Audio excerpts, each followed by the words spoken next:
માથાના માનવી અમે ભૂલ ચૂક થાય તો માફ કરજે રોમા, તારા સિએ ને તું હાચવી લેજે.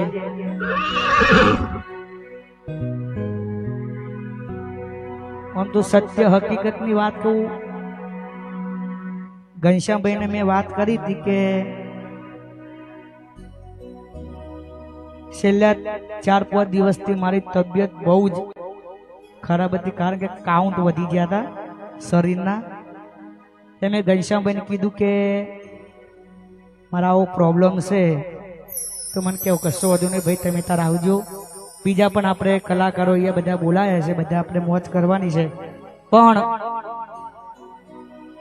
કલાકારની વેદના તમને લોકોને ખુશ રાખવા માટે પોતાનું દુઃખ ભૂલી જાય છે. એનું નામ સાચો કલાકાર. કારણ કે તમને લોકોને ખબર હોય કે અમારી પરિસ્થિતિ કેવી હોય છે, કન્ટિન્યુ પ્રોગ્રામ ચાલુ હોય, એટલે છેલ્લા 3-4 દિવસથી રોજ 3 થી 4 બાટલા તો મને ચડ જ છે. પણ આજે